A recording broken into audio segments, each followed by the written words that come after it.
Aparte de las gracias por venir, la satisfacción de presentar este libro aquí, porque hace 4 meses presentamos otro libro aquí, que se titula precisamente Cine y Familia. Y yo pensé, no me llevo ninguno a la librería para enseñarlo, puesto que allá habrá, por tanto, lo presentaré. Y, como ha hecho Juan, el de la librería, me dice que se han agotado, lo cual supongo que es una rareza, pero en cualquier caso estamos satisfechos de que no os lo pueda enseñar, porque pensando que habría libros aquí, ¿no? También me alegro que podamos presentar este libro de María Ángeles Almacellas, que enlaza dos bellas artes, la literatura y el cine. Y yo, como extranjero que sea el que hablará del libro, voy a hablar muy poquito de él, pero sí alguna cosita relacionada con la propia persona, con la autora, que ya os he dicho la palabra y que la mayoría conocéis. María Ángeles es una gran trabajadora, lo que todos los que la conocéis tenéis muy claro, ¿no? Por un lado está trabajando en un abanico enorme de campos, ahora hablaba de libros, de Kant, de filosofía, está con la Politécnica, está en la vaguada, está participando en actividades docentes en varios sitios, escribe libros, etcétera, etcétera, ¿no? Y por otro lado afronta muchos retos, generalmente lo hace bien, y todo lo que se le pone por delante nunca dice no. Por otro lado, es una gran conocedora del cine. Como ya sabéis, concretamente en Cinemanet podéis leer las críticas cinematográficas que hace, muchísimas. Por tanto, primero agradecerle las muchas que hace para Cinemanet, también para la Fundación López Quintás, está trabajando también allí. Y teniendo en cuenta además que en este análisis que vemos del cine, no se limita, digamos, al cine palomitero, perdón, sin insultar, es decir, cine pasatiempo simplemente, sino llegar un poco más a fondo a los valores humanos que hay detrás, ¿no? Las experiencias humanas y los valores que hay detrás. Este libro, digo, hablará de este ojero, nos devuelve a los clásicos. A mí me ha llamado la atención un aspecto. Mirad, tengo que reconocer que cuando leí el libro, volví a leer trozos de Lope de Vega, que es que la verdad es que no los había leído desde el bachillerato, ya he llovido, ¿no? 60 y pico de años. O sea que realmente, bueno, es que vale la pena, ¿no? Otros quizás no tanto, pero de Macbeth, de Paul Claudel, de Shakespeare, Paul Claudel, el propio Bodas de Sangre de Federico García Lorca, y en una sociedad en la que ha desterrado en gran parte de la educación las humanidades, vale la pena, digamos, volver a tratar de ellas, entre otros aspectos, a través del cine o por medio del cine. Y yo os voy a acabar ya, pero precisamente quería enmarcar la actividad de María Ángeles, que digo que es variadísima, en el aspecto de libros, pero relacionados con Cinemanet, con la entidad, digamos, que promovemos valores humanos, familiares, educativos, sociales, a través del cine.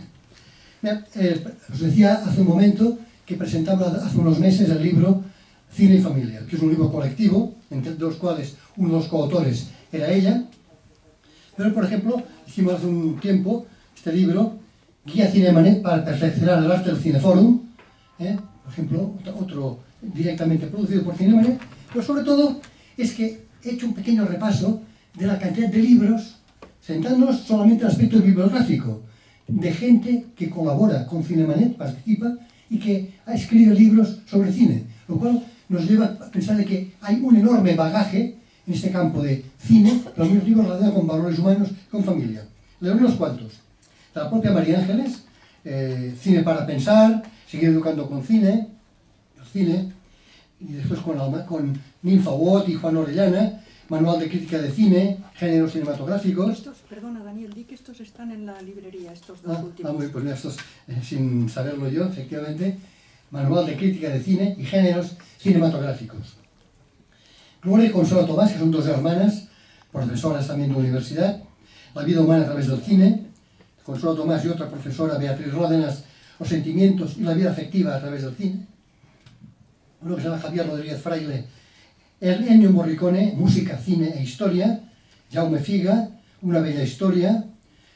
Unos colaboradores que se llaman Asunta Montserrat y Montserrat Claveras, Una vida de cine, un viaje de cine, de Juan Orellana, Hombre y Dios en el cine contemporáneo. Un poco más antiguos, una persona que murió ya, que era vicepresidente de Cinemanet, Josep María Caparrós, que tenía más de 40 libros de cine, sobre todo de historia. Tenemos a Jerónimo, que aparte de sus críticas, de libros de fichas de películas y el cine de la Revolución Francesa, no sé cuántas espero que cosas. esté aquí. Este lleva tiempos Está de también. moda ahora. Un Alfonso Méndiz, que es el rector de la Universidad Internacional de Cataluña, que ha escrito muchos libros también, que recientemente ha reeditado 2 tomos de cómo se hicieron las grandes películas. Uno se llama Joan Padrol, Música y Cine, Diccionario de Bandas Sonoras. Jordi Puigdomènech, La filosofía en el cine. Uno que se llama Miguel Fernando Ruiz de Villalobos, varios de artículos y tal. No sé qué. Seguramente me dejo muchos, porque tampoco no sé de todos los colaboradores, pero es decir, el acervo que hay de esta temática de gente profundamente conocedora de esto. Precisamente porque se trabaja en este campo y pensamos que es una aportación, siempre pensando en los valores de fondo, siempre pensando en la familia, en la educación, pensamos que es una aportación muy interesante que vale la pena que siga adelante. Nada más, Jerónimo, tienes... El micrófono es tuyo. Que buenas tardes. Lo primero, perdón, porque por una vez la culpa la ha tenido el Real Madrid, porque hay unas obras en el Bernabéu terroríficas. Y venía desde Disney, que está en Pío XII, donde he visto, por cierto, una película titulada El Creador, que no tengo ni idea por qué se llama así. Porque cita el creador de la inteligencia artificial y tal, no sé qué. Todavía venía con otro crítico y decimos, ¿a qué tiene que ver esto? Al guionista se llama Chris Weitz. Por cierto, es lo último de Disney. Esta es la última de Disney, una distopía, es decir, futuro chungo. Esto es lo que significa distopía. Le vendría muy bien haber leído este libro. Porque claro, María Ángeles Almacellas es que dice, no, es que ha escrito un montón de todo. Claro, si una es doctora en Filosofía y Ciencias de la Educación, Filología Hispánica, diplomada en Formación Teológica, profesora de la Escuela de Pensamiento y Creatividad, fundada por Alfonso López Quintas, inclinación de cabeza, porque es uno de los grandes de la teoría del cine. Miembro del Centro de Estudios Oriente-Occidente de la Universidad de San Paulo de Brasil. O sea, claro, solo ella es capaz, a mí me da mucha envidia, de hablar de todo, ¿no? De hablar de todo lo relacionado con el cine. Y en un libro como este era fundamental. Pero es que es fundamental en cualquier película. Ha sido un poco surrealista todo, porque aparte del agobio de venir desde ahí en el 150, porque es en lo que he venido, con un gran crítico de cine, Juan Luis Sánchez, por cierto, que trabaja en decine21.com, me bajo del autobús y me encuentro con José María Pou, cruzando la calle. Y está a punto de acercarme y besarle la mano o algo así, porque es uno de los grandes actores. Y claro, yo aquí está Asunta Serna y Scott Clevendor, y aquí veo a un maestro también, Rafael Gordon y Sheridan. Lo voy a citar a los dos porque, así como ellos son claramente pareja creativa, Asunta y Scott, ellos también lo son, aunque luego solo brille él, porque él sin ella no es nadie. O sea, eso es así.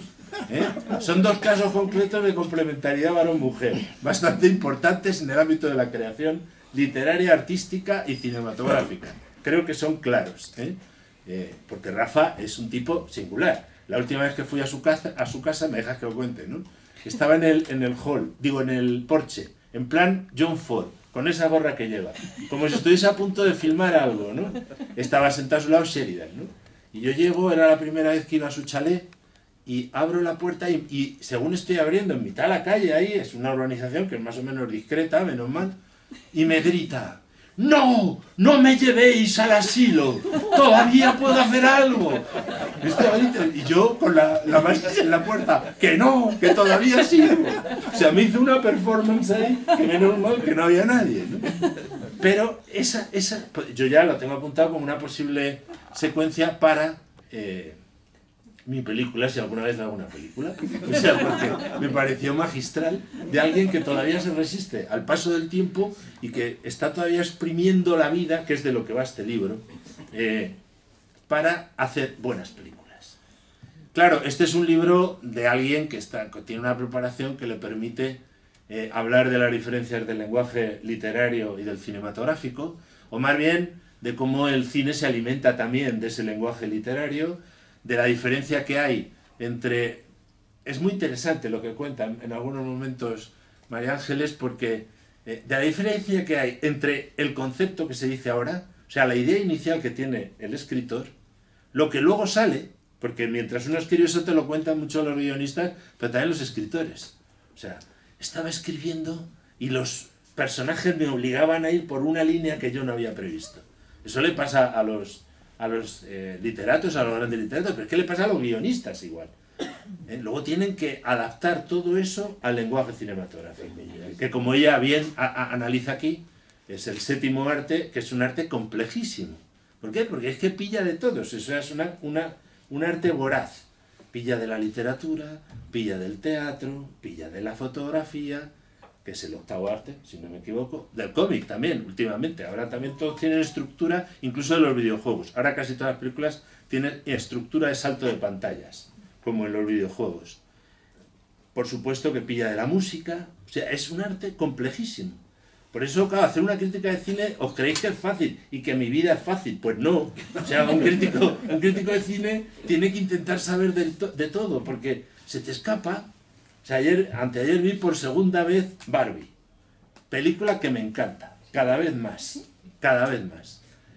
Claro, unos debates tengo, porque gente muy valiosa no le gusta nada, en absoluto, ¿no? Y entonces, es fascinante cómo se llega a esa creación. Esto es lo que ha pretendido ella. Además, lo consigue analizando películas de lo más variado. Claro, tienes que tener esa formación para meter también todas las diferencias de inculturación o de interculturalismo, de aprovechar lo mejor de cada cultura, en todo ese proceso creativo que hay desde un cuento, una obra, una novela, incluso un relato oral, si me fuerzas, porque los cuentos de hadas, por ejemplo, sería fascinante desde su primer germen hasta la última versión que hayan hecho de Caperucita, que es japonesa, por cierto, y se estrenó el viernes en Netflix, es Caperucita haciendo de detective durante la boda de Cenicienta. O sea, no, o buscando el zapato de Cenicienta, de algo de eso va. O sea, se estrenó el viernes, o sea que, claro, desde el primer esbozo de Caperucita y Cenicienta hasta lo que han hecho los japoneses, claro, solo ella podía hacer, por ejemplo, Las flores de la guerra, de Zhang Yimou. Pues es una película muy compleja, porque es una película cristiana por un lado, la historia de unas monjas que son detenidas durante la ocupación de China por parte de Japón, película dura de uno de los grandes maestros del cine contemporáneo, que es Zhang Yimou, con un sentido narrativo. Hemos hablado de Lope de Vega, que ahora Lope de Vega es riquísimo, todo lo que tiene Lope de Vega. Igual que Cervantes, que ella cita aquí, es un engaño esto, porque fijaros que dice Miguel de Cervantes, el ver mucho y leer mucho aviva los ingenios de los hombres. Vale, pero luego al poco de empezar el Quijote dice del mucho leer y del poco dormir, acabó como acabó. O sea, Don Quijote, o sea que esta cita es solo parcial. Pero es que o sea, no es de... No ya, es de por Quijote, supuesto, es de otro lado. pero ya se ve que Cervantes, dependiendo del momento, decía una cosa u otra. O sea que... Y no, y al decir ver no se refería al cine directamente. Claro. Y luego ella tiene una consideración que es magnífica, porque de aquí se podría hablar un montón de temas. Por cierto, que me alegra mucho que haya metido también, no solo películas españolas recientes, como La novia, por ejemplo, de Paula Ortiz, que también refleja mucho toda una tendencia del cine español contemporáneo de mujeres jóvenes con una introspección en su cine interesantísima, en este caso una visión también de la obra clásica, distinta a la habitual, sino que haya metido también películas de animación. Esto me alegra muchísimo, porque yo soy profe de cine animación también, de historia del cine animación, y está muy bien. Y luego tiene todo un capítulo final que a mí me fascina, porque es la última lectura. O sea, si se dice que una película se escribe 3 veces, se escribe en el guión, en el rodaje y en el montaje, son 3 escrituras distintas, puestos a hablar de lenguajes, de la diferencia entre el literario y el cinematográfico, ¿no? Luego está otra cosa que se ve con Barbie, por ejemplo. O sea, Greta Gerwig hace una película y luego la gente la interpreta del modo más diverso y la vive del modo más diverso. O sea, hay una lectura final por parte del espectador que es fascinante y que todos los grandes líderes han tenido en la cabeza. Todos. Todos.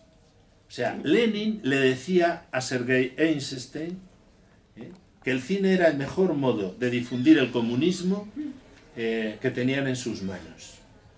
Y claro, puso a su disposición todas las cámaras del mundo para hacer obras maestras profundamente manipuladoras, como Octubre o como El acorazado Potemkin. O bien Leni Riefenstahl, que por esta línea feminista la dedica aquí un capítulo entero, muy bien hecho, porque es una de las grandes documentalistas de la historia. Al lado estaba Leni Riefenstahl, Hitler y Goering. Goering se llevaba muy mal con ella, pero Hitler le dio todas las cámaras del mundo para plasmar en películas el nazismo. El triunfo de la voluntad es la película que analiza aquí, muy bien analizada, por supuesto, María Ángeles Almacellas, pero luego hizo Olimpia, por ejemplo. Claro, y Estados Unidos, que siempre va de liberal y tal, Estados Unidos es el único país que tiene una oficina de cine en la Casa Blanca, y que es innegociable el tema en todas las encuentros comerciales. O sea, intenta tú poner en Europa una legislación proteccionista contra el cine americano, y que paguen, por ejemplo, más impuestos y tal. Imposible. Pues ellos son conscientes de que el American Way of Life en gran medida se difunde y tiene un interés comercial del primer orden a través de sus películas. O sea que, y por supuesto, incluso la Iglesia Católica, pues ¿de cuándo existe la Oficina Católica Internacional del Cine? Desde tiempo inmemorial. O sea, la Iglesia Católica siempre ha sabido que es un medio de transmisión de ideas, de catequización, incluso el cine. De hecho, muchas de las grandes películas mudas eran religiosas, desde Intolerancia hasta Juana de Arco, la de Dreyer. O sea, ¿por qué? Y la Iglesia siempre ha tenido eso. De hecho, fíjate que en tropecientos festivales hay un jurado específico de la Oficina Católica Internacional del Cine, que ahora se llama Signis, o bien un jurado ecuménico en algunos festivales como el de Cannes. ¿Por qué? Porque se dan cuenta que es un medio de transmisión de ideas potentísimo. Y eso es lo que tiene en la cabeza María Ángeles Almacellas al hablar esto. Tiene en la cabeza algo, por citarle, que yo creo que es un buen homenaje, hacérselo aquí a Pedro Antonio Urbina, que a lo mejor alguno lo conocisteis. ¿Tú llegaste a conocer a Pedro Antonio Urbina? No. Pedro Antonio Urbina es un poeta mallorquín que se metió a crítico de cine en la agencia donde yo trabajaba, en Hace Prensa. Me odiaba, me llamaba de todos modos menos Jerónimo. Geroncio y tal. ¿Por qué? Porque retocaba sus críticas, claro, porque dije, si no, no había quien las metiera en la maqueta, ¿no? Y claro, era poeta, y él tenía una idea muy gorda que era muy interesante, y que da idea de por qué son tan importantes las películas, y por qué esa decantación del lenguaje literario al cinematográfico acaba dando obras de arte. Él decía que en toda película siempre hay una visión del hombre, una antropología. Había una cosmología, una relación del hombre con el entorno, una sociología, la relación del hombre con los demás hombres, y una teología. Siempre se puede hablar de una teología o de una ateología, porque a veces la ausencia de Dios es clamorosa en muchas películas.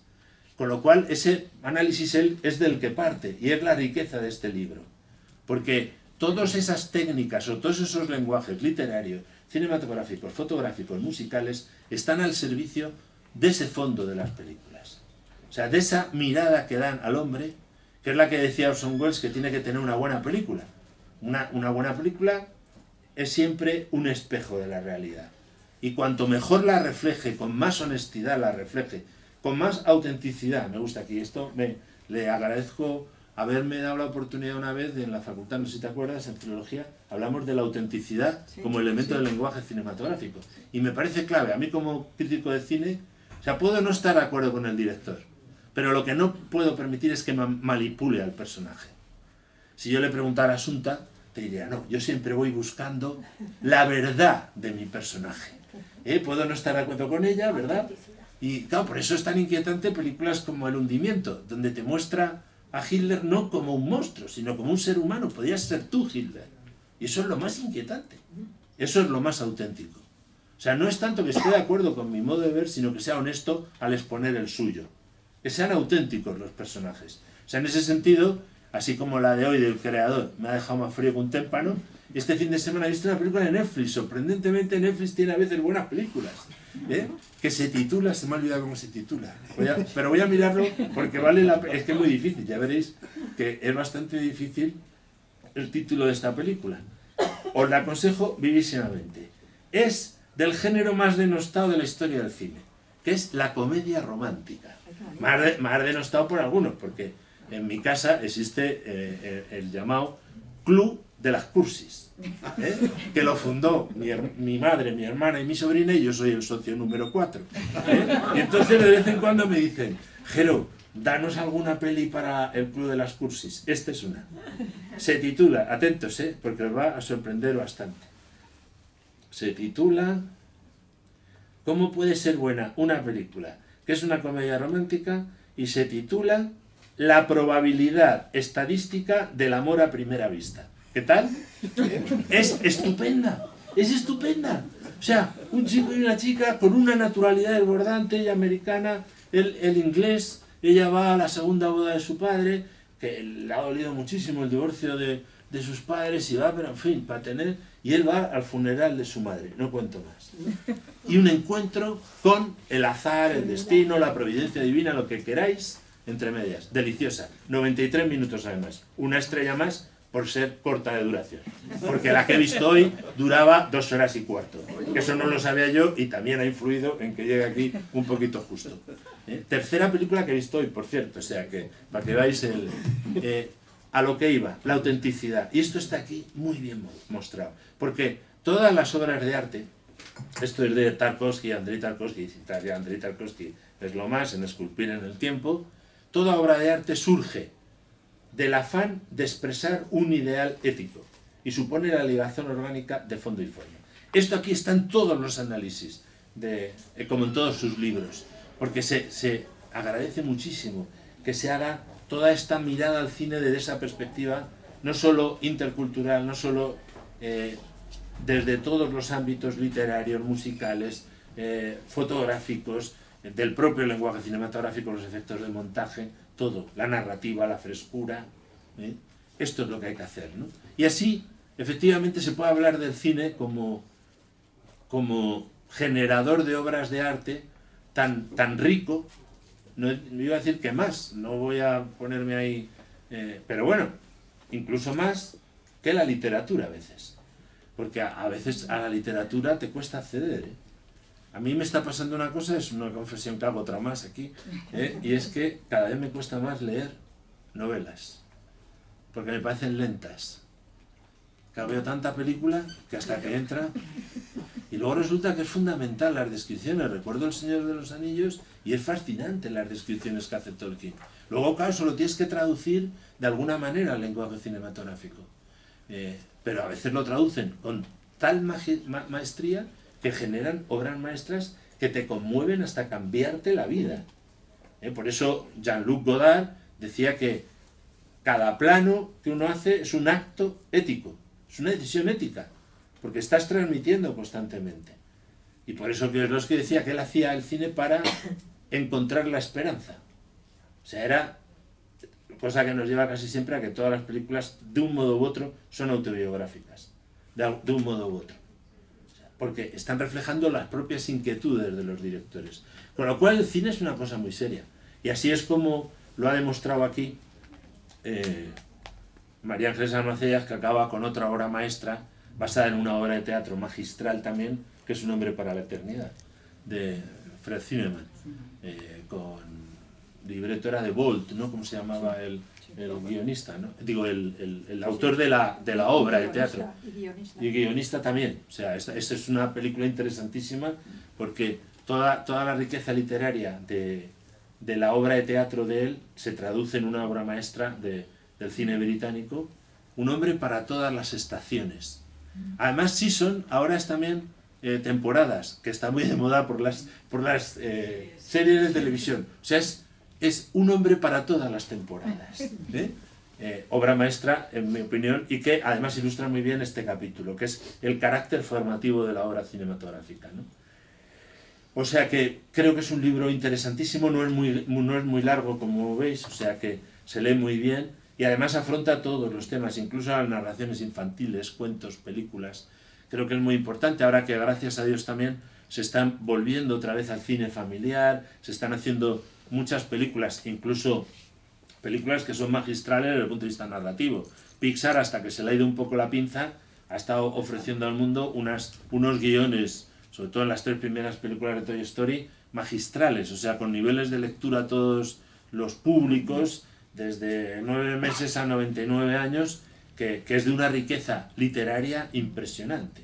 O sea que, y por cierto, en esta película que os he citado, y que no puedo repetir el título porque se me ha olvidado ya otra vez, se cita a Dickens y a Shakespeare, ya está.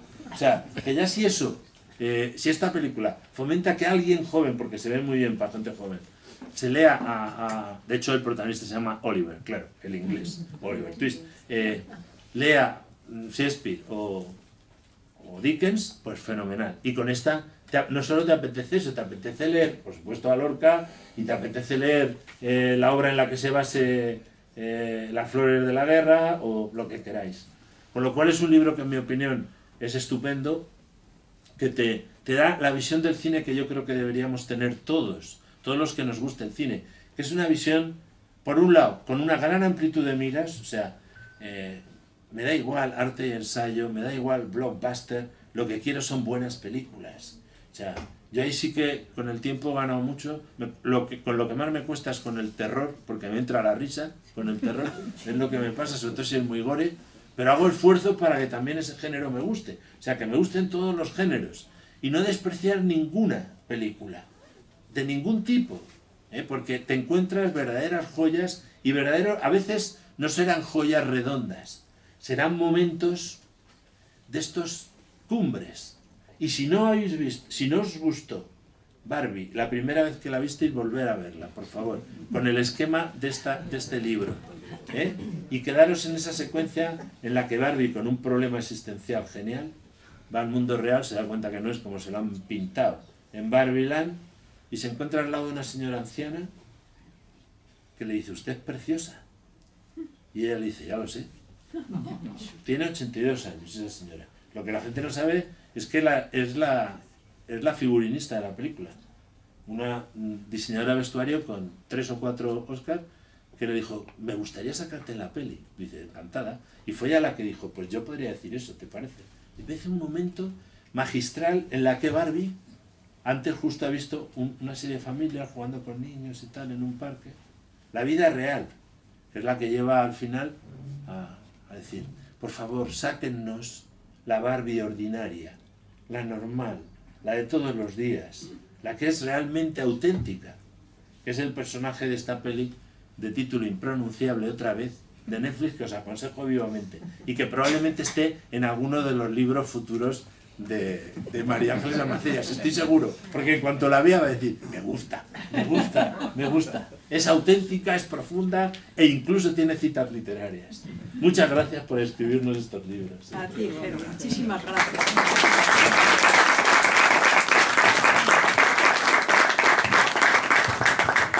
Yo no os voy a dar la barrila, no voy a hablar apenas, pero sí quería decir algo. El otro día, es un poco romper lanzas, además de por el cine, por la literatura. Si a un padre o a una madre le preguntan ¿a qué hijo quieres más?, te va a decir: qué pregunta tan mal formulada. Pues yo no sé qué me gusta más, si los libros o el cine, no lo sé.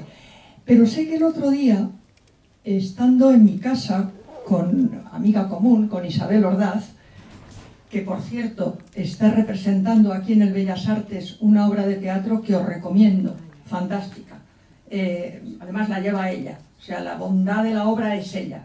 Cierro paréntesis.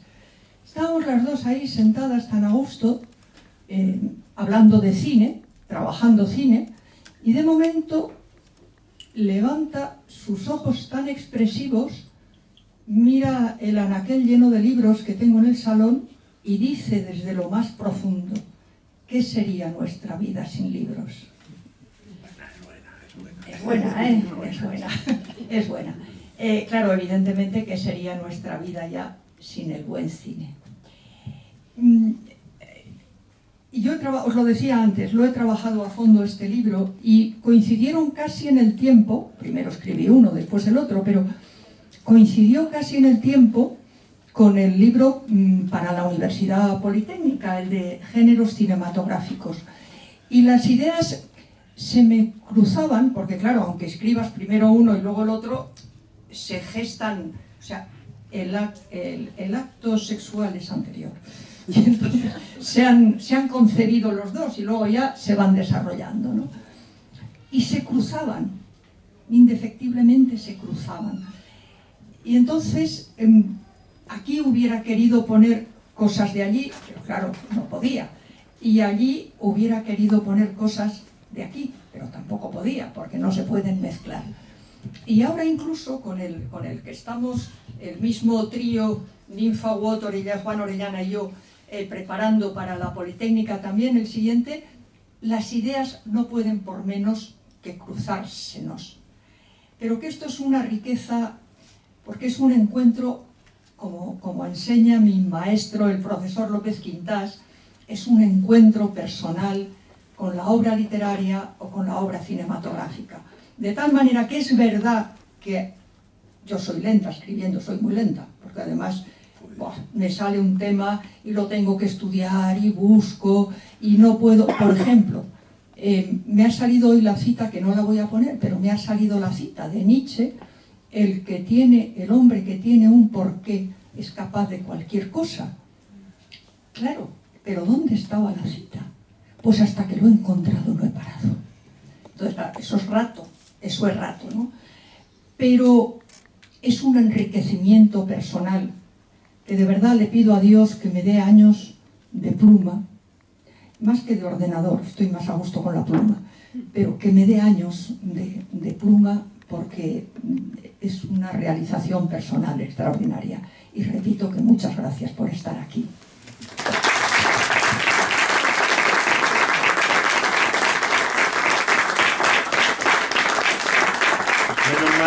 Menos mal que eres lenta escribiendo, porque claro, o sea, aquí los dos que tengo son lentos y llevan 3 o 4 libros al año. O sea que me diréis ya, los demás no sé qué son. Vamos. Si queréis preguntar alguna cosa, sea el presentador, sea la autora. Sea el presidente. Sea el presidente de Cinemanet. ¿Ibas a hablar también un poco tú de proyectos de Cinemanet?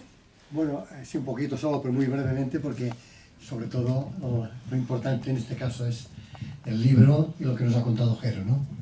Bueno, sepáis que en esta entidad Cinemanet promovemos estos valores humanos, familiares, educativos, desde el cine, que colaboradores, y aquí tenemos también a Rafael Gordon, que el día 29, creo que es, presentas una película. ¿Cómo se titula?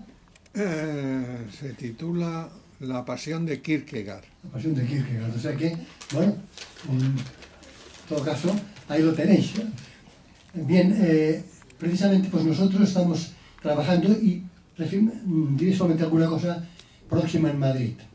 De un lado, ya hemos empezado a tener contactos para unas sesiones, unos trabajos, unos debates, falta perfilar con exactitud, sobre cine y terrorismo, que se hará pues dentro de 2 o 3 meses, para tratar de un tema que además está aquí joven Ignacio, que precisamente está pilotando un poco este asunto, ¿no? De otro lado, sabéis que está saliendo últimamente muchísimo cine religioso, ¿verdad? Que están saliendo montones de películas que hay, bueno, hay mucha calidad, hay de menos calidad, hay mucho documental, y como plantear una reflexión de los propios directores cinematográficos, de los propios creadores, para ver hacia dónde va. Si realmente, por supuesto que seguro que muchas de ellas hacen quizás incluso conversiones y que aportan muchísimo. En todo caso, es bueno, o pensamos que es bueno, que hagamos una cierta reflexión sobre todo esto, porque también es posible que se agote a la gente con tanto cine de este tipo, que también hay que decirlo, algunas películas son francamente flojitas desde el aspecto tanto cinematográfico como de transmisión de contenidos. Esto también será en un par de meses, lo haremos tanto directamente como en streaming, para que pueda seguirlo mucha gente, todos los que deseen, y por supuesto recordar, ya acabaré para no alargarlo, los premios que damos cada año en Madrid. Estáis todos invitados. Tenemos unos premios, en Barcelona damos los premios de Dos Familia, pero aquí tenemos un premio que se llama Qué bello es vivir, que es una delicia hasta el nombre, ¿no? Recordando incluso la película que lleva tal nombre. Y también otro que se llama Premio Personaje, aparte de un premio de trayectoria. Esto no hemos fijado todavía fecha, pero en cualquier caso, dentro de este curso, dentro de 3, ya será hacia el segundo trimestre del curso. Por tanto, el primer trimestre del año próximo, pues por supuesto estáis todos invitados. Y podéis invitar a gente porque además pensamos que hacemos un favor, somos... ¿Qué defendemos? A través de, en nuestro ámbito, el humanismo cristiano, familia, valores, vida, aportaciones que en este momento pueden ser particularmente útiles porque, como sabéis, están precisamente en cuestión incluso desde altas instancias. Nada más, pues invitarlos a todos a participar. Gracias.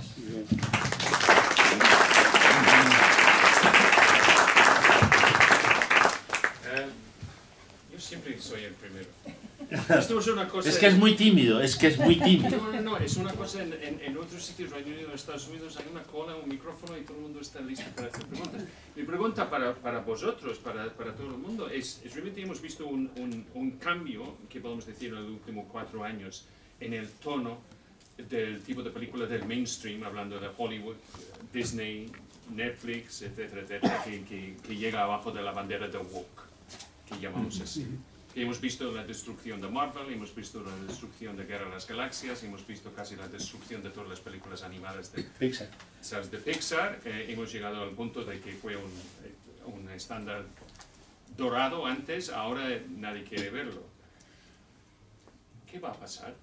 ¿Por qué esto está pasando? Y la otra cosa es, yo creo que al fondo de todo, cualquier película que funcione, que tiene su base en la esperanza, es que básicamente la cosa que unifica a todo el mundo son las narrativas, las historias, y es imposible cuando algo funciona que no es religioso. ¿Dónde vamos con este elemento de postmodernismo? Joder, esto te da para un libro, ¿eh? Él ya ha escrito un par de libros sobre este tema. No, eso es razón porque estoy preguntando. ¿Realmente por qué está pasando ahora, aparte de la ausencia de religión formal que podemos decir esto? ¿Por qué está pasando en este momento? ¿Y dónde vamos y cuándo va a cambiar? ¿Quieres hablar tú? Yo tengo un montón de cosas que decir, pero... No, vamos a ver. Yo creo que... Yo soy un defensor a muerte del cine contemporáneo. O sea, me molesta muchísimo actitudes a veces de gente como José Luis García, al que quiero mucho, que dicen que el cine acabó en 1976, ¿no? Pues no, eso es mentira. Y el cine contemporáneo es interesantísimo porque entra en terrenos donde el cine clásico no entró, dio por supuesto muchas respuestas, y aquí entra y son territorios incómodos, con lo cual te encuentras películas que te sacan de, ahora está muy de moda decir esto, te sacan de tu estado de confort, algo así, ¿no? Esto está muy de moda decirlo. Y esas me encantan. O sea, a veces son puñetazos en el estómago y son difíciles de encajar. Pero, como hemos dicho antes, o sea, el cine siempre refleja la realidad. Entonces, es enormemente interesante el cine contemporáneo. Entonces, junto a muchas películas, como dices tú, que son políticamente correctas en el mal sentido de la palabra, o sea, que están dirigidas no por la vida misma, sino por la ideología en la que se basa. Me da igual cuál sea, llámese ideología a la ideología web, a la ideología de género o al catolicismo. Porque hemos también visto películas nacional católicas que no tenían una base real. Y dices, tío, ¿dónde estás edificando aquí el tema de...? No había, digamos, el conflicto existencial que sí que hay en otras. Y claro, el cine contemporáneo, junto a toda esa destrucción, que gracias a Dios se han dado cuenta algunos de los responsables, diciendo, ya está bien de meternos ideología en vena. Puede pasarle igual al cine religioso, con algunas de las películas que están llegando. Pero hay otras que son algunas de las obras maestras. ¿Por qué? Porque es que la gente está hecha polvo. Y eso es la base natural de las obras de arte. Están bien, por cierto, están bien este verano, y he subido en la Noria, donde dice aquella frase famosa, Orson Welles, que es su única aportación a la película, por cierto. Lo reconoce él mismo en Ciudadano Wells. A Peter Bogdanovich se lo dice. Esa película la hizo Carol Reed, el tercer hombre. Yo solo aporté una frase, que es la que dice allí. que es la que viendo abajo son pequeños como hormigas, despreciando a todo el mundo, y dice, en 10 siglos de tiranía en Italia surgieron genios como Miguel Ángel, Rafael, en 8 siglos de democracia en Suiza solo ha salido el reloj de Cuco. Dijo, ¿os acordáis, no? Que hizo, eso generó una protesta explícita de el gobierno de Baviera, porque el reloj de Cuco no se inventó en Suiza, se inventó en Baviera. Entonces hubo una protesta formal. O sea que, viva la autenticidad, ¿no? ¿Qué pasa ahora? Que la gente está hecha polvo y entonces, fíjate que pienso que el cine es uno de los sitios, las series no, pero el cine es uno de los sitios donde donde más gente se está revolviendo contra la deformación ideológica de la realidad. Mucho más que en el teatro, que en la televisión y que en las series, el cine. Yo sigo encontrando películas todas las semanas interesantísimas. O sea que de un modo u otro se están revolviendo contra esa manera de tener un pensamiento único, líquido, que está generando unas historias de soledad brutales. Es uno de los grandes temas del cine contemporáneo. Basta que veas que en España 2 de las grandes películas generacionales, una fue Solas, de Benito Zambrano, y otra que es interesantísima desde el punto de vista de análisis de una mujer que quiere ser empoderada, que renuncia a todo lo que ha vivido de su madre y que acaba sola en Sevilla, y que es su madre la que le devuelve un poquito de humanidad.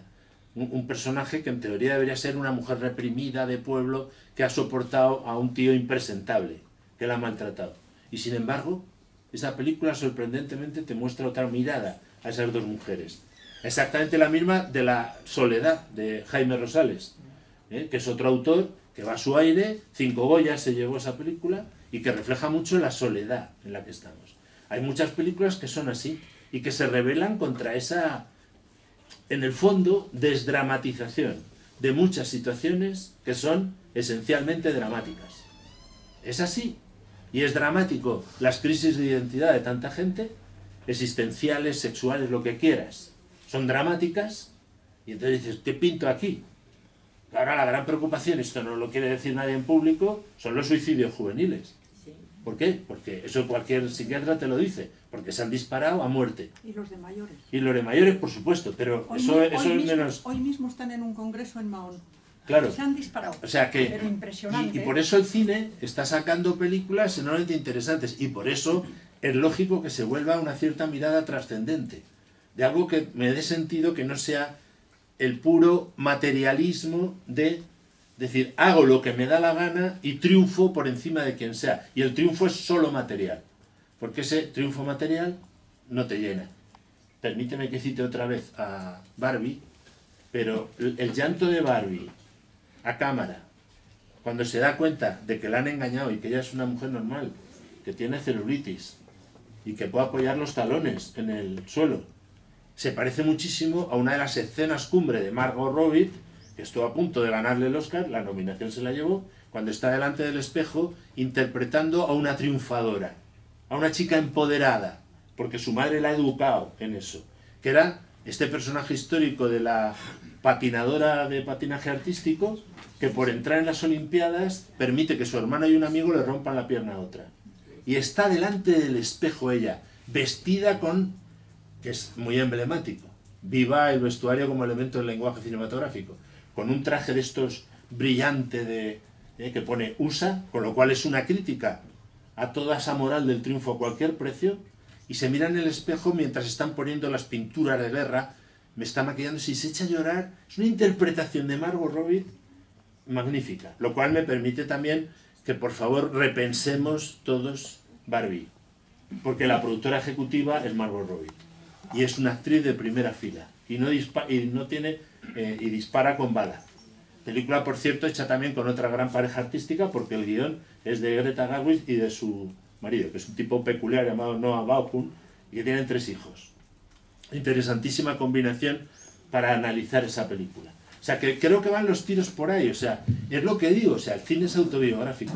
Mucha gente está buscando respuestas. Y por eso la gente responde a veces inconscientemente a planteamientos como el de Barbie. Porque dice, tío, esto es otra cosa. Esto aquí me está planteando conflictos, me está planteando dilemas. ver la de Netflix, que empezó la quinta antes de ayer y ya va la segunda. Ayer por la noche ya estaba. Ver la de Netflix, que ya veréis qué película. Y dices, tío, da gusto, esto es una buena película. ¿Dejas? Sí. Vamos a ver, yo creo que estamos en una época de la sociedad que es la época de las ausencias. De las ausencias y de la soledad. Ausencias en general, la ausencia de la figura del padre. Y de la madre, cada vez más. Sí, pero la del padre es que lo han echado a patadas. Es que es ausencia forzada. Casi la ausencia del varón, porque están los pobres estigmatizados. Y es de una soledad tremenda, ¿no? Entonces, el cine plantea esa inquietud, refleja como un espejo esas preguntas que se hace el hombre de hoy. Y no les da respuesta, ni falta que hace, porque una pregunta bien planteada ya da de sí, como decía Zubiri. La realidad da de sí. Una pregunta bien planteada ya te da argumentos para situarte. Yo quizá pondría una excepción de las que he visto últimamente, que te plantea la pregunta con una respuesta tan amarga que eso sí que no tiene salida, que es Joker. Joker es una película sin esperanza. Entonces, la película más triste, más horrible, si plantea bien la cuestión, el espectador sale diciendo, pero ¿cómo no ha visto? ¿Pero cómo no se ha dado cuenta? Es decir, todos tenemos el instinto de supervivencia. Y si te plantean bien la cuestión, buscas la salida y la intuyes, por lo menos la intuyes. En Joker no. En Joker sales hecho una alfombra, o sea, sales aplastado. Entonces, a mí de momento me está llenando el cine de... Estoy viendo películas muy buenas, la de Woody Allen del otro día, sí. Buenísima. Fresca, sí señor. Fresca, buenísima, te lo pasas pipa, te ríes, matan a la gente y tú te ríes de los que matan, te es igual, pero te ríes mucho. Entonces, hay películas realmente buenas a ver, técnicamente quizá no todas, pero ya sabemos que si hay un buen guión, una buena experiencia humana, aunque la parte técnica no sea muy sobresaliente, en la historia sale adelante. Mientras que si técnicamente tiene muchas maravillas, pero lo que hay dentro, hablando en lenguaje popular, no tiene chicha, pues no. Entonces, yo en ese sentido soy optimista en el cine y hasta en el cine español. Sí, sin duda. Sin duda. Pues Esto ya de está, la autenticidad, perdona. perdónenme, voy a contar la anécdota, siempre la cuento, de María Galeana, cuando hizo Solas, porque le dieron el premio, como actriz, le dieron el premio a la mejor actriz en el Festival de Tokio. Y ella fue allá a Tokio y dijo, vamos a ver cómo me han dado a mí el premio a la mejor actriz, si ni siquiera se me entiende. Toda la primera secuencia no se me entiende, porque el sonido era malísimo de esa película. Y entonces estaba un poco diciendo, aquí en Tokio, Solas, que es sevillana la película. Y ya un crítico de cine que hablaba español, japonés, le dijo, no, este está clarísimo. Usted ha representado mejor que nadie a la típica madre japonesa. Eso es la autenticidad de lo que es la maternidad universal. O sea, eso creo que es el secreto de las grandes películas. Rafa. Bueno, es que son tantas cosas. En principio le doy la razón a mi amigo Scott y a mi amigo, por deferencia creativa, Rossellini. El cine ha muerto en ese sentido. ¿Ves? Ya estamos. No, que coño, el cine ha muerto. Ahora sí quedan algunos informes científicos, médicos sobre esto y lo otro y lo de más allá, pero en general ir al cine es que yo voy mucho. El cine americano, desde luego, por supuesto, ir a ver una película americana. El ruido, por ejemplo, mató la idea. Esto es incuestionable. Y si dices lo contrario, salimos a la calle y nos pegamos aquí ahora mismo. Y te demuestro que me he visto todos los Marvel y tal, y sé hacer el vuelo cincópeto, que tal, estápito. Bueno, me fastidies, el cine está... Hoy paseando por la Gran Vía, Me he fijado en los cines que están cerrados. Están poniendo Séptimo Sello en la televisión y me ha venido a la mente la imagen de la muerte jugando con el caballero en el Palacio de la Música. Un cartel pues podría tener 8 metros de largo por 5 de alto. Eso es imposible hoy día, es absolutamente inviable, pero es que los genios estaban todos vivos. Y yo es que pertenezco a una generación en que estaban todos vivos, Frisland y demás, ¿no? Claro, y termino rápido esta parte, todos habían vivido una guerra, 2 guerras. Ahora los autores, que se está de alguna manera clarificando el hecho, vienen de estudiar en una universidad, como si hubieran estado estudiando el páncreas, ¿no? Claro, la vida, tú no puedes estar escuchando a un profesor y no quiero quitaros el pan, por favor, aunque a alguno que conozco le vendría bien. Entonces, claro, tú te sientas en una clase y un señor va y te explica, muy bien, es perfecto, muy bien, cómo se hace un aeroplano y tal, pero ¿cómo te van a explicar el tesoro de Sierra Madre? Eso tiene que venir un señor que tenga las vivencias, ya sea Houston o ya sea mi amigo Berlanga, la División Azul, que, como él decía, me mandaron a una torre y al día siguiente me di cuenta que si doy un paso adelante me hubiera caído abajo. Porque, el otro señor, películas maravillosas, aunque tuvo luego que hacer cine de supervivencia, que es este señor que se llamaba, es impresionante porque tengo el libro encima de la mesita.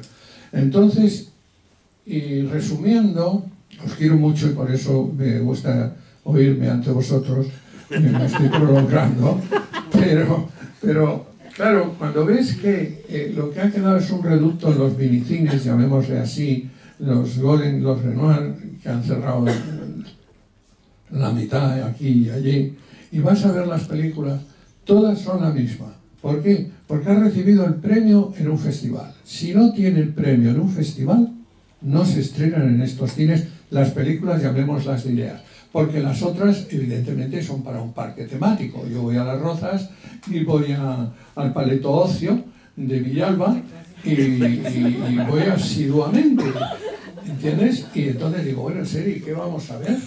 Como le decía a la taquillera el otro día a la señora, le dice, que se diviertan. Y digo, no, si a mí la película no me importa, si yo vengo con la novia. Es realmente terrorífico lo que han hecho con mi espíritu cinéfilo. Ahora, pagando, puedes ver cine clásico. Puedes ver, hay que pagar porque dices, pues te apuntas a Movistar, a Netflix, pero todos son la misma película. Chico busca chica, chica busca chica, chica busca chico, chico busca chica, todos se buscan a todos. Por ejemplo, el cine progre básicamente es unos señores cuarentones que se reúnen en la Cerdeña, todos a tomar unas copitas allí y hablar de cómo estaban unos liados con otros. Pero es que al día siguiente vas y ya no es la Cerdeña, ya es la Normandía, luego es la Toscana. Y digo, pero ¿habrá otra cosa que hayan hecho estos jóvenes que jugar a robarle la novia al amigo? Y luego está el niño de Afganistán que hace 80 kilómetros para ir al colegio. 300 películas. Y esto yo, que cuando iba al cine, porque como tú sabes, mi papá y mi mamá no estaban en casa, y yo tenía absolutamente libertad a partir de los 8 años, después del colegio, irme al cine, pero coger el tranvía e irme a ver Cautivos del Mar. No me digas más. Gran película. Gran guía. Pero es que al lado de Cautivos del Mar estaba Jean Gabin y Michel Morgan, me siguen diciendo, oh, there's freedom. No, sufro, amigo mío, sufro con el cine actual. Luego me consuelo y termino, porque la ópera le pasó igual. La ópera, bueno, la gente se dio cuenta de que la ópera era la representación de la grandeza en la tierra. Y se hacían unos palacios que en esto de la mujer esclavizada, entonces no me río mucho, porque se hacían para que las mujeres lucieran su don natural, que es su belleza y su talento. palacios que estaban hasta el Alpedrete, hay un teatro prodigioso. Y de repente se paró la ópera, se paró. Apareció el musical. Mi mujer sufre porque este discurso me lo ha oído 80 veces. Apareció el musical, Andrew Weber, y yo amo el musical, pero ya no es la ópera. Y al cine la pasó igual. No puede ser, es imposible. ¿Cómo van a ser unas películas subvencionadas por la administración? Porque antes las películas las subvencionaba el público en primer lugar, tiraba de Ava Gardner y los productores, Larry Cohn, ¿no? Claro, el señor de Lo que el viento se llevó levantó la película en a pulso, pero no. Hoy es la administración. A ver, ¿cuántos catalanes va a haber? ¿Cuántos vascos? ¿Cuánto tal? ¿Cuánto tal? ¿Cuánto cual? ¿Qué caña le vais a meter al pasado régimen y tal? El hombre como animal, ¿no? Fundamental. Los curas peligrosísimos, peligrosísimos. Y entonces con esa escaleta tiene la subvención, punto, haces la película. Y un porcentaje que me parece extraordinario de mujeres de un 40% en el... ¿Pero qué es esto? ¿Tú te imaginas a Zanuck presentándole una parrilla? De hecho, la única parrilla que tenía Zanuck era el beneficio en taquilla. Esa era la máquina que hacía que el cine fuera prodigioso. Hoy no, hoy nace del laboratorio de los... pues de los que nos dirigen de alguna manera sistemáticamente en la televisión. Televisión, ¿dónde está Estudio 1? No se puede poner Estudio 1. El pueblo no está preparado para ver Estudio 1. Eso solamente se hace bajo la represión. Ahora no, ahora es el concurso, muslos. A mí me encanta, ¿eh? Yo cuando vi Escuela de Sirenas, cuando vi Escuela... Bueno, estos son magníficos, ¿eh? El lazo de unión que yo tengo con esta señora se debe concretamente a ciertas peculiaridades fisionómicas. Entonces, es admirable que el tema es que... ¿Cómo es posible que ahora no existe ese proceso de creador, productor, película? Ahora es laboratorio y tal. En fin, muy Goebbels todo, muy Goebbels. Que no hizo malas películas, está censurado el cine nazi. Y bien censurado porque espero que estén todos en el infierno 1000 años. Pero hicieron un cine extraordinario. Y ahora se está recuperando en esos programas. Dicen, cine nazi. Digo, hostias, qué tíos. ¿Cómo rodaban? Porque claro, lo mismo que hacían tanques y hacían hornos crematorios, los muy cabrones hacían también películas. ¿Entiendes? Pero era un cine que pasaba por la cama y por la mente de Goebbels. Así que esa es mi desesperación. Meterle caña al cine en el sentido de que se espabilen, vuelvan a abrir los cines de la Gran Vía, vuelvan a poner, evidentemente, si no soy un soñador, ¿qué soy? Y como no tengo nada más que decir... Asunta quiere decir. Asunta quiere decir. Bueno, venga. Con mucho. Siento que no sea el Goya. Muchas gracias. Todo se andará. No, me gustaría, Ángeles, que me comentaras, porque tú habrás visto mucho más que yo, ¿cuál es, tú crees, la diferencia entre, o sea, lo que más cuesta para adaptar algo de literatura al cine? ¿Son los personajes? ¿Son la recreación, digamos, que nosotros tenemos tan, digamos, variada y que luego la vemos solamente en una idea del director? ¿Qué es lo que te parece que se hace peor en esta traslación de una cosa de literatura al cine? No sé, yo supongo que lo que se hace peor, pero es un suponer, es coger el libro y decir lo voy a convertir en película directamente. A mí me parece, y se trata en el libro, que el asunto está en que la experiencia del libro vaya a mi mente de autor, que se recree en mi mente, y entonces yo la reescribo con lenguaje cinematográfico, pero no adapto el libro, sino que escribo el impacto que la historia ha creado en mí, y el libro ya no está, ya no está. Entonces, yo estoy deseando ver, la estrena en noviembre, la película de la misma Paula... Sí, Ortiz, la de la obra de teatro de sí, La lengua en Santa pedazos. Teresa, sí. La lengua en pedazos, que se estrena en noviembre. Yo he leído he leído el libro ¿Y tú? y me ha gustado muchísimo. Gente que la ha visto me han dicho que está muy bien, que es una adaptación bastante libre. Cuando dicen adaptación libre ya me empiezo a poner contento, porque quiere decir que Paula Ortiz la ha digerido en su mente y que a partir de ahí es una obra nueva. Yo en el libro he tratado Bodas de sangre y La novia. En principio García Lorca, la inspiración le vino de un hecho real, de un crimen de esos de la Andalucía profunda. Eso se metió en su cerebro y de ahí salió Bodas de sangre, que no era una crónica de aquel asesinato, era lo que él había gestado. Y Paula Ortiz cogió la obra de Lorca, ya no la historia, sino la obra de Lorca, y hizo lo mismo. La gestó, y la gestó con tal admiración que hay fragmentos que prácticamente son literales, pero llevan su impronta. Y lo mismo que aparece ahí también con El perro del hortelano. Pilar Miró hizo la obra que no era, pero consiguió no hacer la obra de teatro en cine, sino hacer El perro del hortelano en cine, con una fidelidad a los textos extraordinaria. ¿Cuál fue ahí su creatividad? El lenguaje cinematográfico, la cámara que habla tanto como la palabra. Es decir, hay escenas, si recordáis la película, hay una escena del principio que en la obra de teatro, justo cuando ha entrado el intruso en la casa, que la condesa piensa que es por ella, y ella tiene un monólogo entonces, cuando ya se entera que ha sido el secretario, lo tiene dentro de la casa, antes de irse a dormir, después de todas las aventuras. Pilar Miró mantuvo el poema exacto, pero lo sitúa a la mañana siguiente.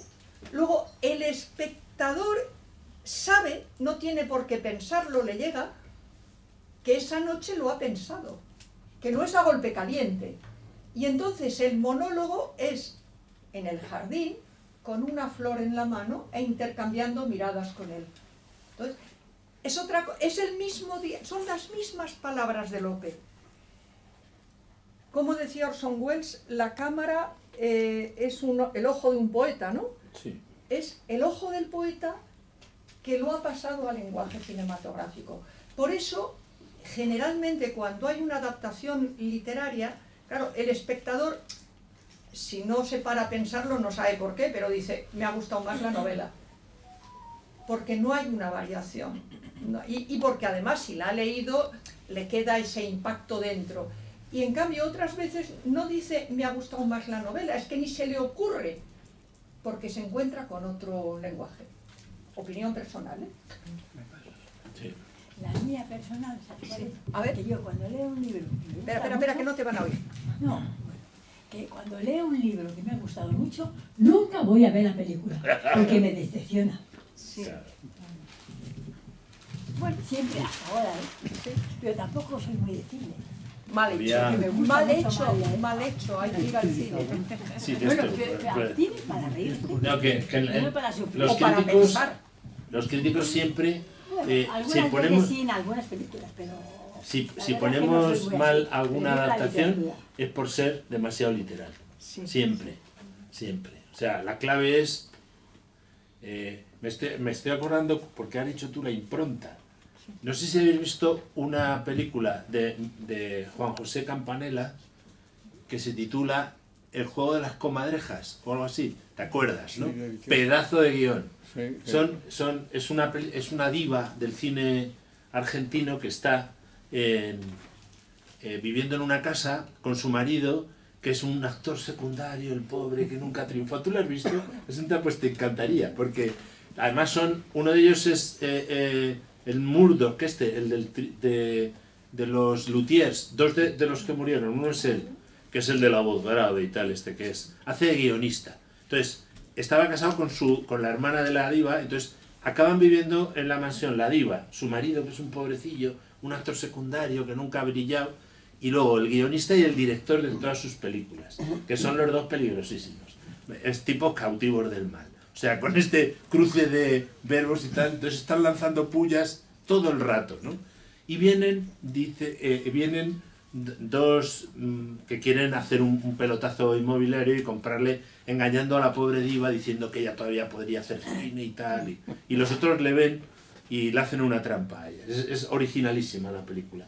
Pero sobre todo los diálogos dicen lo de la impronta y tiene que ver, porque estos dos, que cuando se presentan, por ejemplo, dice, y usted es el actor, sí, hombre, el famoso actor secundario de las películas, y usted, yo soy el guionista, dice Murdoch, ¿no? Y el otro, ¿y usted también escribe? No, yo no escribo, ni... Y actúa, a lo mejor, no, tampoco actúo y tal, no, yo no hago nada. Dice, es el director. Es el director. Yo lo digo siempre que me invitan a hablar de liderazgo, que ahora está súper de moda. Con escenas de películas les pongo siempre las mías. No, yo no sé hacer nada, es el director.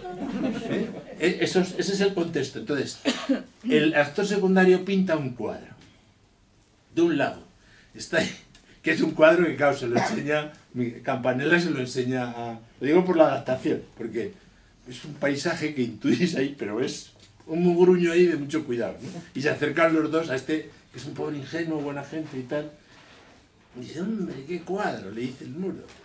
Y dice, sí, estoy muy satisfecho, creo que es de mis grandes obras, porque he conseguido captar el alma del paisaje, pero a la vez está mi impronta. Dice, y le dice Murdoch, la impronta está clara, el paisaje no tanto. Creo que esa es la clave de una adaptación. O sea, has dejado tu impronta, pero te has dejado a Shakespeare por el camino, o te has dejado a... O sea, que ojo también con lo de la impronta, ¿no? Porque me pareció buenísima la... Y es verdad que son cosas distintas. Por ejemplo, ese es el análisis constante. ¿Por qué no sacó Peter Jackson a Tom Bombadil en El Señor de los Anillos? Porque es que no hay manera de meterlo en una película. En una serie todavía, te rompe totalmente el ritmo. Y recuerdo una anécdota que es muy de directora y de actriz, que de una de las grandes directoras españolas, una de las mejores, que es Itziar Boyain. Hizo una película llamada Mataharis. No sé si te acuerdas de Mataharis, que eran 4 detectivas. Originariamente eran 4, luego solo salen 3. ¿Por qué? Y eso que la mantuvo en la entrevista que le hice, digo, oye, no he visto a esta actriz. Dice, bueno, es que esto tiene su historia. Iban a ser 4 protagonistas, pero llegó el montaje por esto de reescribir. Me di cuenta que no funcionaba toda una trama. Y la quité entera. La quité entera por motivos narrativos. Tuve que llamar a la actriz y decir, mira, te mantengo en créditos y te pago, por supuesto, porque hemos hecho todas las sesiones. Pero tu historia no funciona. Y la tengo que quitar entera. Eso es lo que es... No sé si era una adaptación, no creo. Sería guión original de ella o a lo mejor con Paul Laverty, puede ser. Pero me fascinó, digo, la fortaleza de una directora que quita una trama entera porque no funciona. Y es lo que hizo Peter Jackson. Tom Bombadil, ¿qué hago con Tom Bombadil? No puedo sacar a Tom Bombadil. Me lo van a reprochar, pero tengo que seguir con la historia de épica, porque ya bastante tengo con reflejar todo un mundo nuevo, con especies distintas, con secar a Tom Bombadil. Éxito. Es un éxito eso, porque hubiese estropeado probablemente la adaptación. O sea, es complejo. Me ha encantado el gesto, porque ha hecho éxito. Encima del bronco. Sí, señor. Así que te crees que lo he hecho así inconscientemente, ¿sabes? Estos son cosas de hablar en público para que se centre todo así como... Sí, ya cuando llegamos al final, precisamente, en el momento adecuado, ¿no? Permite que ya tenemos que acabar también, porque la propia librería debemos marchar, pero quería solamente para tranquilizar un poco a abuelos y padres, enlazando con la pregunta de Scott. ¿Crees que, muy concreta, crees que Pixar, Disney, la deriva que han tomado estos últimos años, claramente de ideología de género, incluso la imposición ideológica, les puede durar mucho? O precisamente, aunque sea por la taquilla, pronto van a tener que cambiar? Bueno, de hecho están cambiando. Han echado este año a 2 personajes claves en esa línea, ¿no?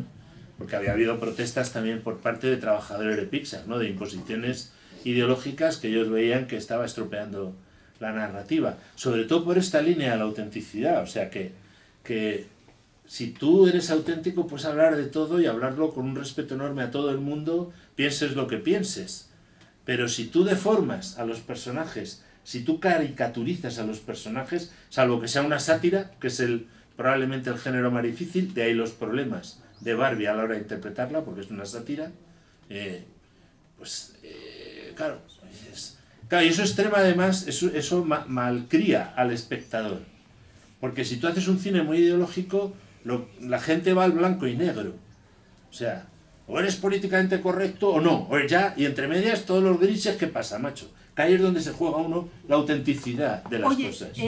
Una cosa que a mí me dice muchas veces, mucha gente que conozco me dice, estoy harto del cine de homosexuales, porque es un cupo y tiene que salir. Y yo cuando veo eso ya no voy, y yo tampoco.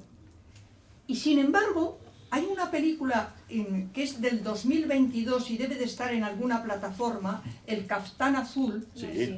de Mariam Toussani, que os recomiendo totalmente, que el protagonista, hago un poquito de spoiler porque se sabe un poco la mitad, pero un poquito spoiler, es homosexual. Es una película, pero eso no es el argumento de la película. Es una película tan humana, tan profundamente humana, de tan buenos sentimientos. Y no lo digo desde el corazón, aunque la directora es amiga mía y la quiero mucho. Pero no, de verdad, aunque la quisiera, si no me ha gustado me callaría. Es una película, os la recomiendo si no la habéis visto, delicada, encantadora, que te deja buen sabor de boca, que crees en el hombre, crees en el ser humano, sales contento de pertenecer a esta humanidad. Y al final trata el tema de la homosexualidad. Pero es que ese tema y cualquier otro, o sea, que a mí eso no me preocupa en absoluto, porque es un tema actual y es un debate que debería darse, pero no se da, porque no puedes darlo. O sea, es un debate ahora mismo sobre el sentido de la libertad humana. O sea, ¿existe una naturaleza humana? Sí o no. O yo me doy a mí mismo todo lo que quiero. No me puede imponer nadie nada. No ya Dios, sino la propia naturaleza. Yo soy omnipotente y yo me doy a mí y yo soy en cada momento lo que quiero cada uno. Ese es un problema existencial, porque además eso te encuentras tú solo contigo mismo en una sociedad profundamente individualista, que el hijo de Juan Orellana la define cuando debaten en su casa. Dice, aquí todo el mundo va a su bola, menos yo, que voy a la mía. Eso es el individualismo, ¿eh? Claro, ¿dónde acaba el individualismo? En la soledad, porque si uno se empeña y se busca a sí mismo, se acaba quedando solo. Y yo soy yo y no necesito ni un varón, ni no necesito una mujer, y yo soy un macho alfa, y yo soy una hembra alfa, y yo soy... Me da igual. O sea, yo me doy en cada momento la naturaleza que sea. Lo que hay que buscar es al ser humano y las razones de todo eso. Y son complejísimas. Por eso los grises. Lo fundamental es el gris entre medias. Porque si no, me dicen, Barbie, otra vez, es que empieza con el homenaje a 2001, que es magistral, en mi opinión, la secuencia. Unas niñas todas gorditas, con gafitas. Desde el principio de los tiempos las niñas jugaban con muñecas. Ton, ton, ton, ton. Eran siempre bebés. Hasta que apareció ella. Y aparece Margot Robbie en plan el este de 2001, el monolito, y es ella, ¿no? Ella con traje de baño, con tacones, y claro, las niñas la tocan ahí como si fuese el... Y entonces cogen las muñecas, ¡plagas!, las destrozan a los bebés y tiran uno al aire, como hizo con los huesos. Y ya. Bueno, esa secuencia lleva año y medio ya en YouTube, porque han promocionado la película con ella, y es la primera secuencia. Y ya todo el mundo ve eso. Eso es un ataque a la maternidad brutal. Eso es un ataque a la maternidad brutal si ese modelo de Barbie fuese el referente moral de la película. ¿Lo es? Ni de coña.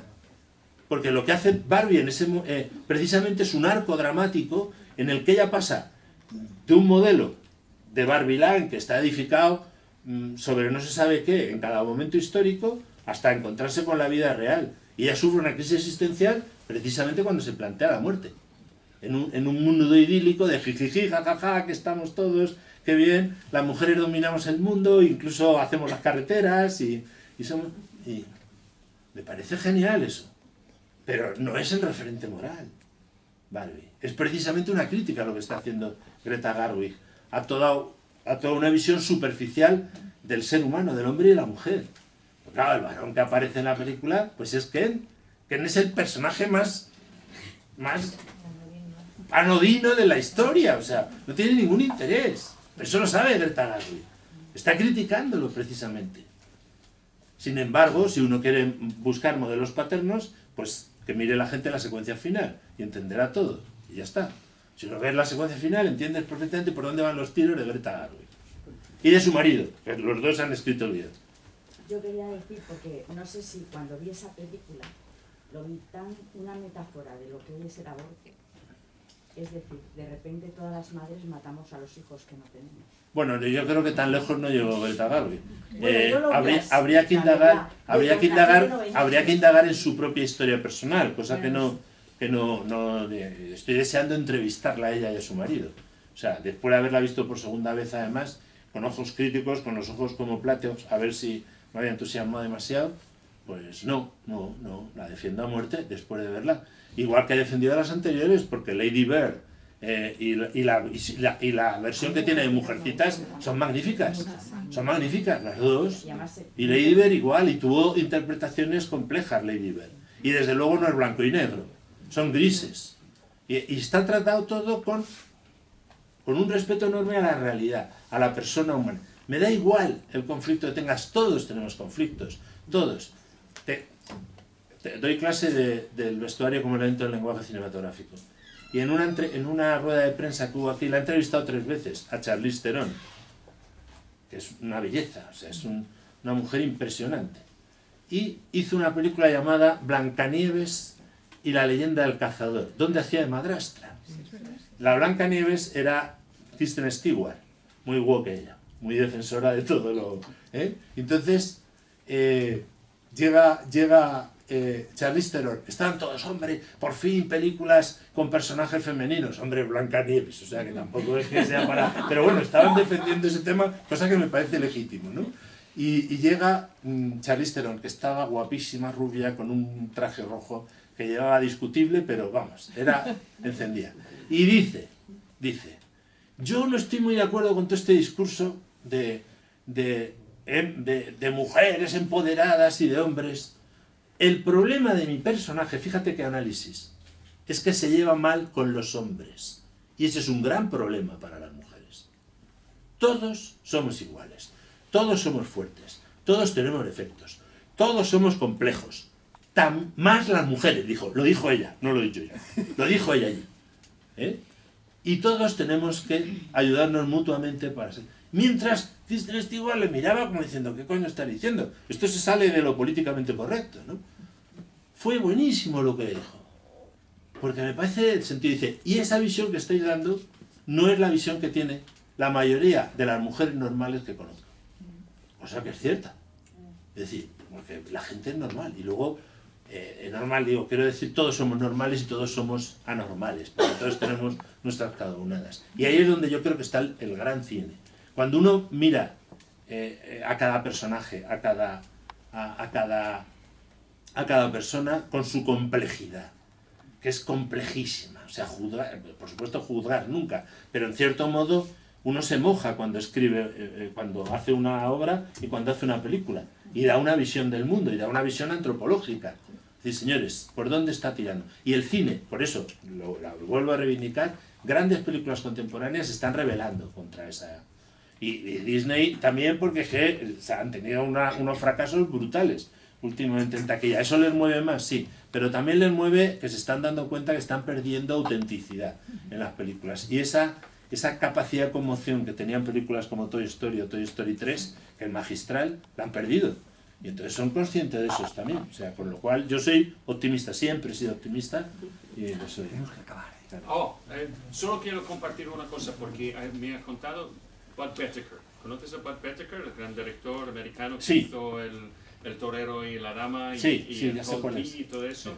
Él me contó que durante la Segunda Guerra Mundial, es que fuimos amigos en los años 90 con él, donde conocimos a Curtis Hanson y muchos otros directores de la escuela muy vieja de Hollywood. Nos contó una historia durante la Segunda Guerra Mundial.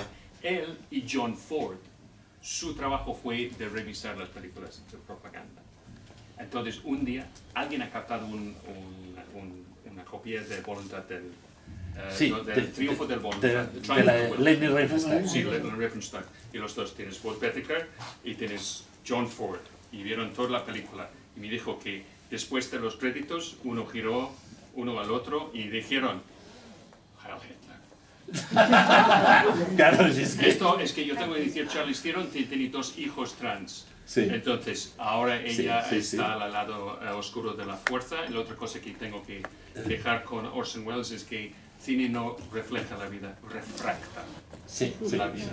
También es verdad, está mejor dicho. Esto es, y la otra cosa que de terminar, que quiero decir esto sobre woke, es tú puedes hacer una película católica, una película musulmana, tú puedes hacer casi cualquier cosa, tú puedes no estar en acuerdo, no hay ningún problema. Si no estás en acuerdo con esta propaganda, esta ideología, te llaman hereje, es blasfemo y estás excomulgado. Se ha perdido la capacidad de discusión en el mejor sentido. Esta es la gran diferencia que tenemos ahora y esto es el gran problema. No es que pasa, es que la gente tiene miedo de decir algo en contra. Y esto es políticamente incorrecto. Es así. Eso te lo dicen, ¿sabes qué te lo dicen? Los cómicos. Perdón. Los cómicos te lo dicen. Muchísimas gracias por venir, gracias por el interés, gracias María Ángeles por el libro, gracias Jerónimo, porque además que hemos aprendido mucho, yo creo, ¿verdad? No solamente, mucho más allá del libro de este o cualquier otro, hemos aprendido y por tanto es magnífico habernos encontrado hoy y gracias de nuevo a todos y perdón si he cortado, pero es que hay que acabar, ¿no? Gracias.